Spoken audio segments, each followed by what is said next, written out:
নমস্কার বন্ধুরা, তোমাদের কাছে আজকে একটা নতুন রেসিপি নিয়ে এলাম। সুজির উপমা। সুজির উপমা আমি কীভাবে বানাই তোমাদের সাথে সেটা শেয়ার করছি। তারপর সুজির উপমাটায় সুজিটাকে প্রথমে শুকনো কড়াতে ভেজে নিয়েছি। এবারে আলু, পটল আর একটা টমেটো এটা কড়াতে তেল দিয়ে একটু ভাজছি। আর একটু মটর ডাল ভিজিয়ে রেখেছিলাম, সেইগুলো এই ডালে। দেখো বন্ধুরা, ওগুলো ভাজা হয়ে গেছে। এবার কড়াতে আর একটু ঘি দিলাম। ঘি দিয়ে একটু সর্ষে ফোড়ন দিলাম।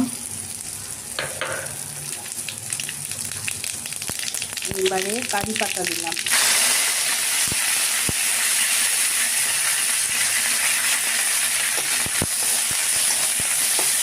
একটু ভালো করে ভেজে নিই।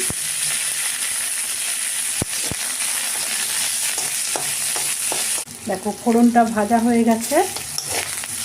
এইবারে সবগুলো একসাথে মিশিয়ে এবারে জল দিয়ে দিলাম।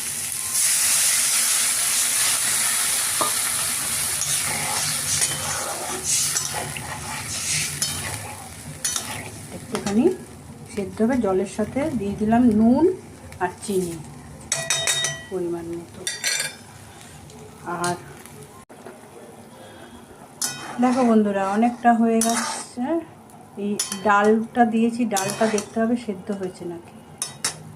দেখো ডালটা না সেদ্ধ হয়ে সেদ্ধটা আর একটু বাকি আছে। এক একটা ডাল সেদ্ধ হচ্ছে, এক একটা সেদ্ধ। যাই হোক, আর একটু হোক।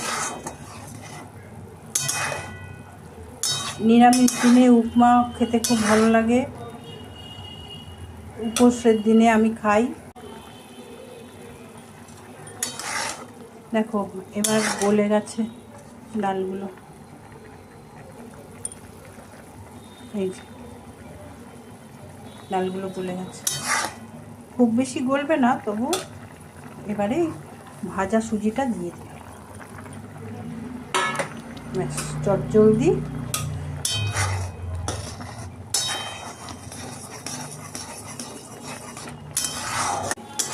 দেখো বন্ধুরা, আমার উপমা রেডি। এই যে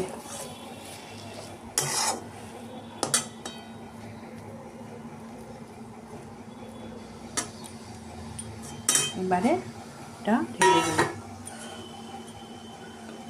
গ্যাস অফ করে দিলাম।